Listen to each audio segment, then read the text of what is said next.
LPU, their floor defense against the Spikers, nakakailan yun, 9 points. They weren't able to figure it out.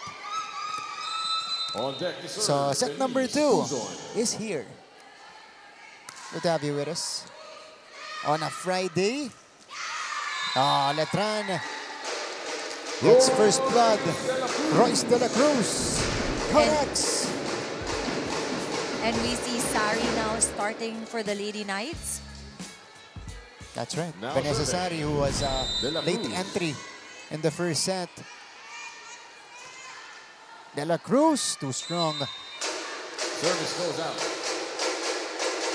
And for the LPO Lady Pirates, again, they are on the roll right now. They're able to climb back in the team standing 6-6. And with the loss of Perpetual earlier, sila yung humahabol. They have to take advantage of this opportunity. It's not gonna be easy. It's against a #1 team, but they gotta fight. And these both teams, maganda yung tuloy-tuloy yung naka-winning streak sila ngayon. So, this game, malalaman natin kung sino yung mapuputulan ng winning streak. At malaking bagay din yon from the side of the Lady Pirates. Kasi kailangan nila umangat sa team standings. That's right. Judel Nitura now with 10 points in the match. Although she commits a service error right after. But again, her attacks have been perfection for Letran today. Heart Bio magsisimula dito. And both teams talaga, kinakargahan nila yung service nila. Pareho, ano? Oo, pareho. Kaya matirang matibay talaga pagdating sa service receive. And you like how Estrella is setting the table as well for Letran. Yes. Because she is choosing different options at binibigyan niya rin ng kumpiyansa yung mga gitna nila. Yes, and ang laking bagay that you have the best libero with you, within your team. Inaako lahat ni Silve. Yung ako na.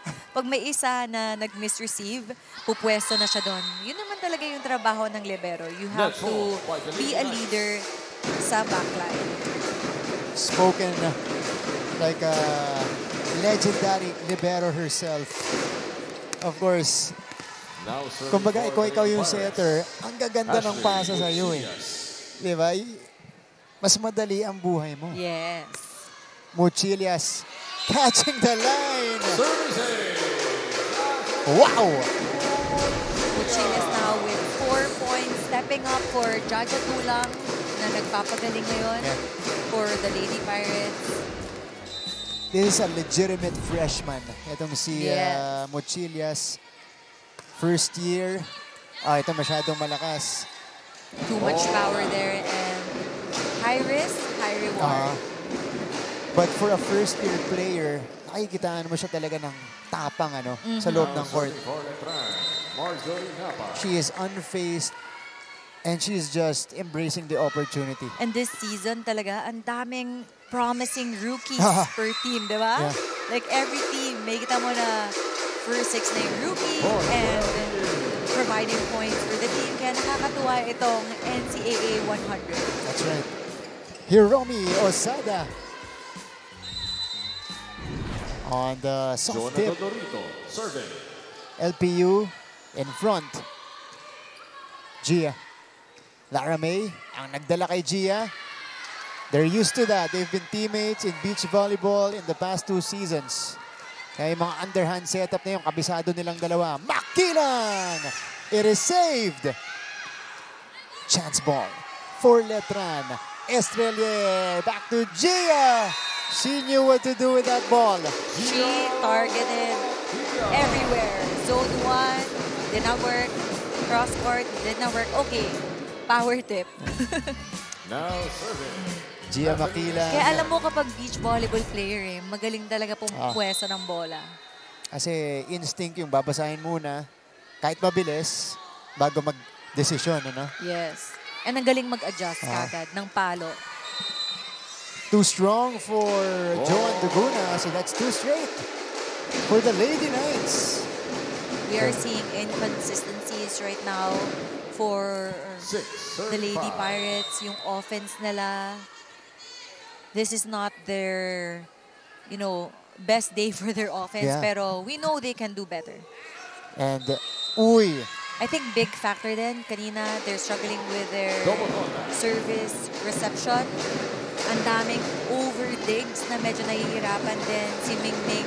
Na kahit you're the best setter sa season, pero if wala talagang magandang receive, mahirap talaga i-transition yun sa magandang set.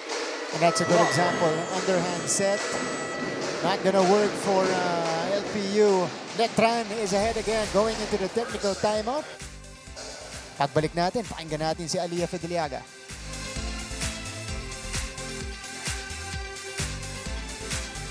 Kung sa Season 99 ay may new heroes of the game, itong unang siglo ay meron ding OG heroes ang NCAA. Hindi lang kasi mga sports legends at mga sikat na celebrities ang naging bunga ng NCAA schools, kundi pati na rin ang mga pambansang bayani ng Pilipinas at dating presidente.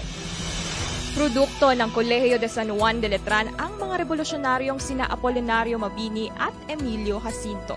Ganun din ang mga dating presidenteng sina Manuel Quezon sa Season 100 Women's Volleyball Tournament. Ito ang laban sa pagitan ng LPU Lady Pirates and Letran Lady Knights. Martin and Melissa, may bagong acronym ako para sa inyo.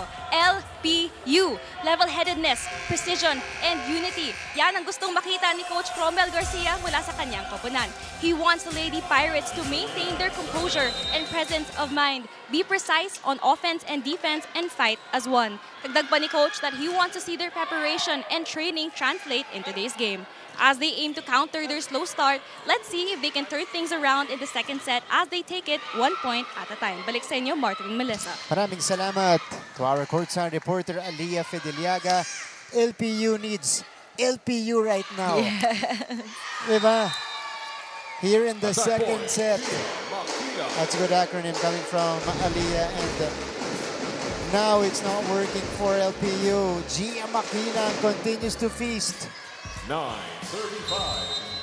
Grabe yung Makila. Oo, palitan lang sila ni, ngayon, 5 points na or 6 points? Correct me if I'm wrong. Yeah. Si Gia. Lara May again, returning every ball. This is answered. Nakabuelo si Duguna. Lara. De La Cruz! Grabe, this frontliner, look at that. You have Makilang, Ventura, and even De La Cruz in the front line. Pag itong tatlong nagtabi-tabi, umaangat talaga yung puntos ng Lady Knights. And now, they grab the 5-point lead. Masyado tayo maraming iniisip. Check aside muna. Throw. Okay. Doesn't matter na yan. Recover lang tayo. Balik tayo sa umpisa. Yan. Isa-isayin muna natin. Okay, 1 point. 1 point lang ng 1 point.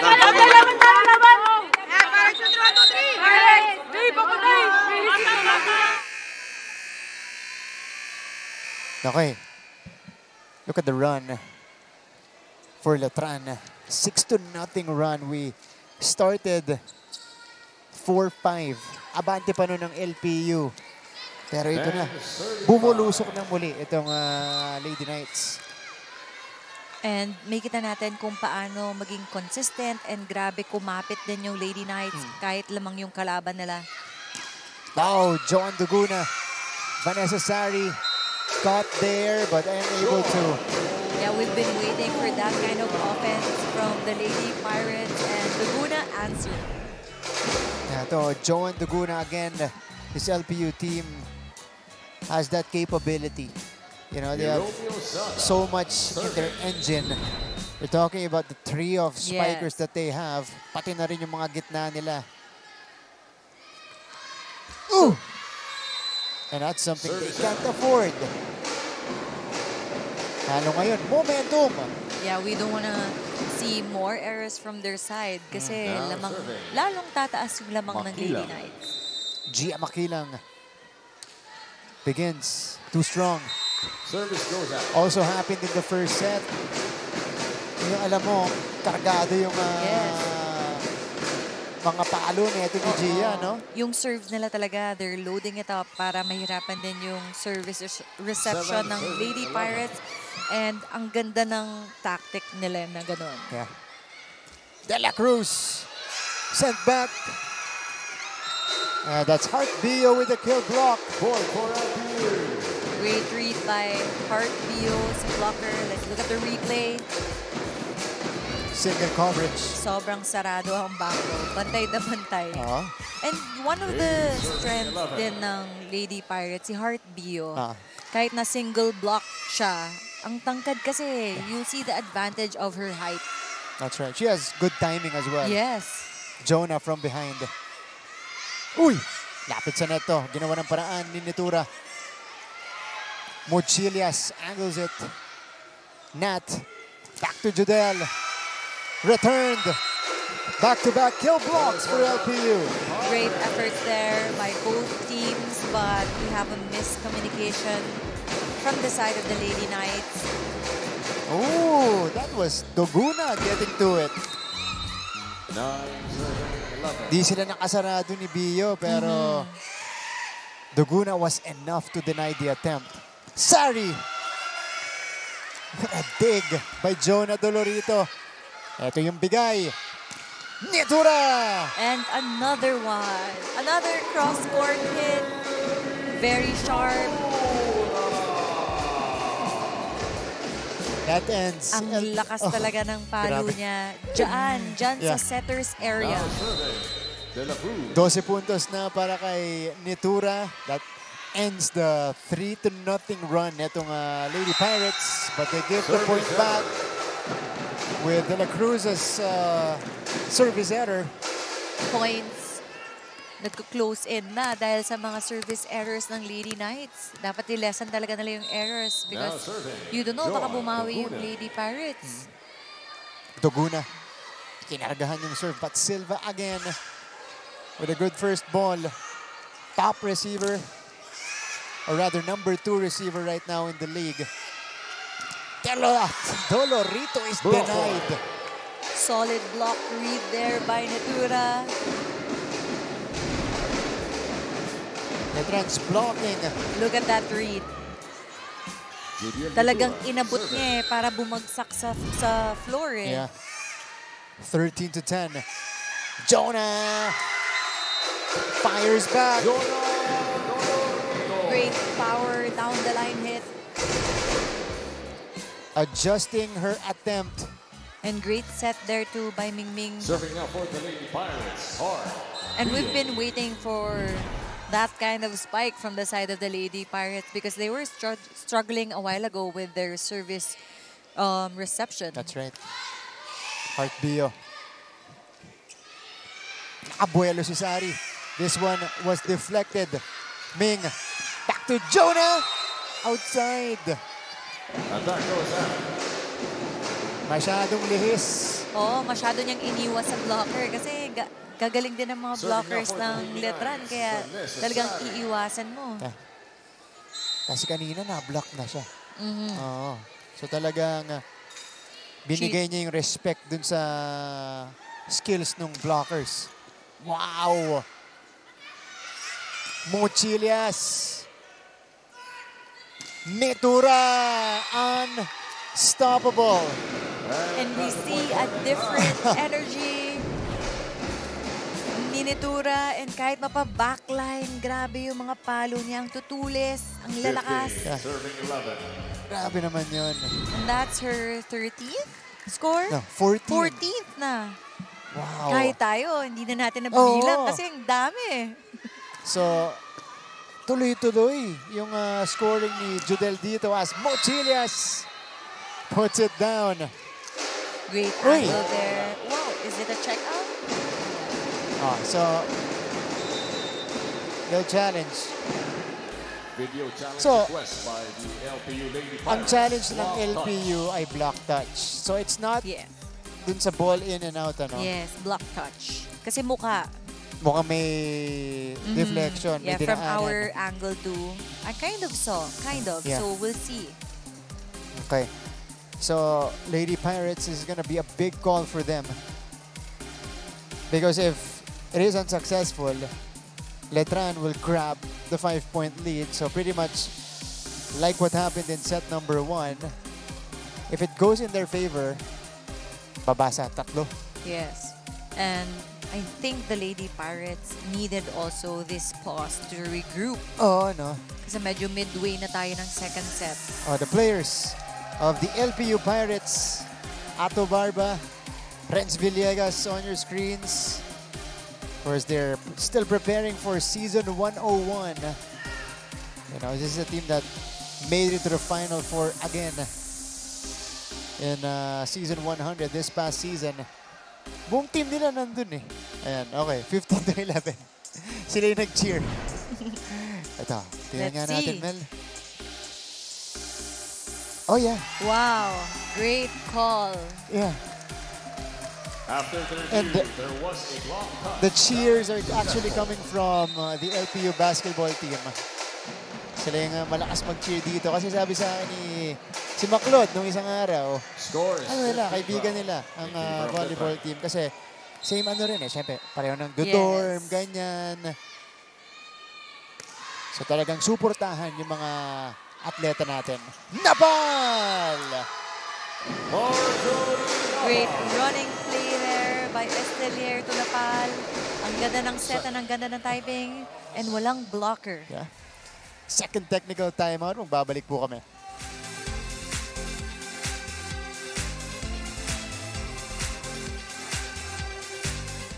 Marami sa mga student athletes ng NCAA ang tumutuloy sa mga professional basketball leagues at may mga piling atleta rin na nagiging basketball legends. Ilan sa mga past and future basketball legends ng NCAA ay sina Kaloy Loizaga, Laura Mumar at Freddie Webb na sinundan nila Atoy Ko, Philip Cesar, Vergel Meneses, Alvin Patrimonio at Samboy Lim. Isama nyo na rin sina Romel Aducul. Balik sa ating laban. Look at this. Estrelier with a nice set to Napal. Yeah, great running play there, and hinabol na lang ng blockers, hindi nabasa. And that's good variation as well for Natalie Estrelier. Ito na, para sa inyong kwentong totoo, kwentong kapuso, sumali na sa UScoop Plus Facebook group at i-share ang inyong mga larawan at video. Maaaring ma-feature ang inyong story sa aming newscast. Gamitin lang ang hashtag UScoop sa inyong mga posts. So, abangan po namin yung contribution ninyo. In the meantime, back to the action. We go. Osada, this is well read. Letran. Ang ganda ng basa sa opensa ng LPU. Makilang approaches and scores. Gia will give Letran this 5-point advantage. We see Estelier activating all of her spikers, and talagang may variation din. Lahat binibigyan niya. Kaya ang ganda ng puntos, ang ganda ng mga plays ng Lady Knights. Yeah. Dolorito. This one was deflected. Nat. Mochilias keeping it alive. Set up for Letran. Back row attack. Sari connects. Only her second point in the match, but she did come off the bench today. Great help there by the net. Sari should take the net. Yeah. Kahit may gigil ng konti. Oo. Target to. Middle service. Okay. Look for the middle. Okay. Tapos, yung ibabaw nito, i-challenge na yung mga ibabaw nyo. Complete. Yan. Meron ka rin ito. Malaki masyado to. Kasi depensa nandito dito. Ha? Binibigay nila yan kasi malaki to. Atakihin mo to. Ibabaw ko naman dyan, ha? Let's go, ate! Hindi, tulong. Kailangan makamindi ka. Alright, LPU searching for answers here. Naiiwanan na sila dito sa ating second set. And Coach Cromwell also, may nag-i-instruct na siya kung saan ilalagay yung opensa nila kasi kailangan talaga nila ngayon. Dolorito. Ooh. Saved. Back to Jonah here. And Jonah scores. So, from going through the blockers, she went cross-court on the second attempt. Now, she did, look at that, sharp cross. Umikot talaga siya sa blockers. Great sharp cross angle there by Dolorito. You see the applause from Coach Crom. That's what he ordered from the timeout. Ito si Mingming. Doguna. Sari saves it. Gia! Gia Makilang, consistent spiker, kahit buka yung set, dikit yung set, nagagawa niya ng paraan para pumuntos. Estrelier serving. 9th point of the match for Gia Makilang. It is 19-13 now for Letran. Hiromi is denied. Kill block. Was it through Makilang? Yes, it is. So that's her 10th point. Number 9, Panangin for number 25. She gets one off a kill block. Hold on. Number 14, Cruz for number 16. New face on the court for Letran. Oh. The Lady Knights are now attacking. So, yung isa si Tambasakan usually enters the match kapag kailangan niya mag-serve. Oh, this is gonna be dug up. Abuelo. Oh, hold on. This is Panangin. Yeah. Muchilias from behind. Nitura. Cruz, kakapasok lang din. Nakabuelo si Muchilias. Too strong on the attempt. Great efforts there by both teams. It's just that at this point, kailangan lesson talaga ng errors kasi so I think this is the biggest na lamang ng Lady Knights. So Gia is just getting taped up and getting a massage from the PTs of Letran. Ito si Galedo. Nagpalit na ng playmaker si Coach Cromwell. So for Letran kanina si Panangin yung pumasok. Joralyn Panangin. For LPU, that was Angelica Cruz. Pati si Galedo. Andito na rin. Underhand. Back set. Guzman. Here's the attempt for Muchilias. She scores.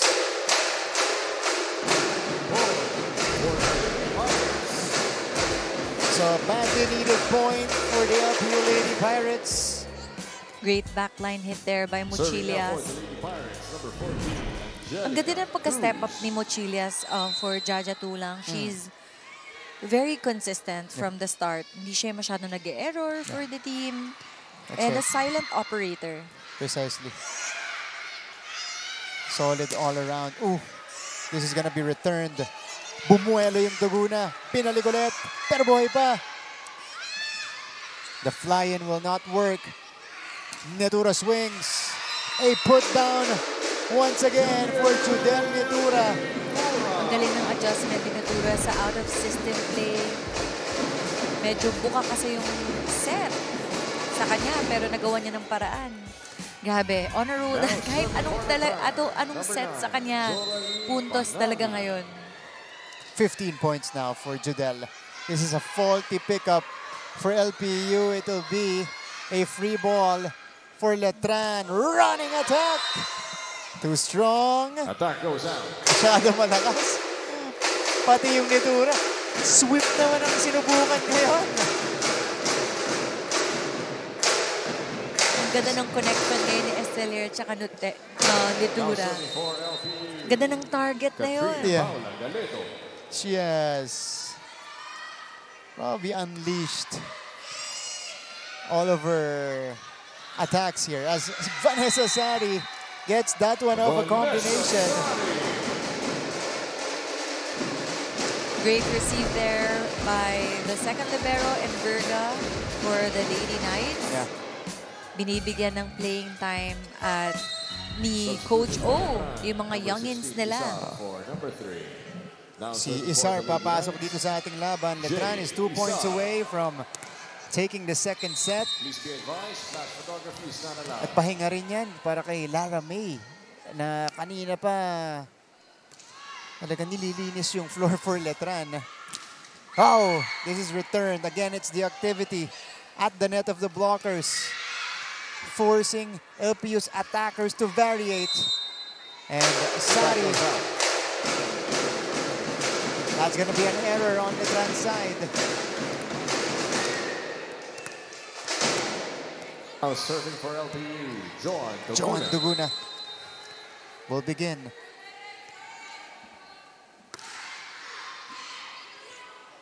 Estrelier.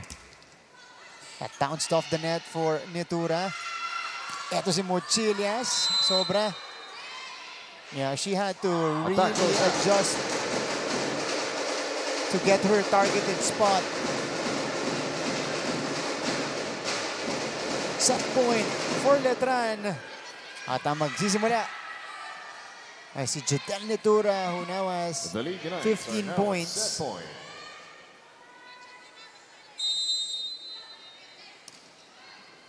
Guzman. Galedo to Dolorito. Great target there by Dolorito. That corner pocket at nakita niya nag-iba yung libero at yun yung tinarget niya. Yeah. Least they can do now, talking about LPU, is to create some momentum going into the third set. Rivas coming in.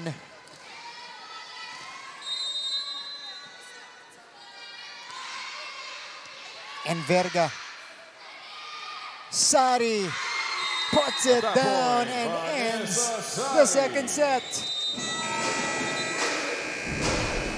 Vanessa Sari, the super rookie of Letran, puts an end. Look at that power. For a rookie, yeah, grabe talaga. She puts an end to the second set. The final was 25-17. Both sets so far lasting 27 minutes long. Pagbalik po natin, set number 3 action.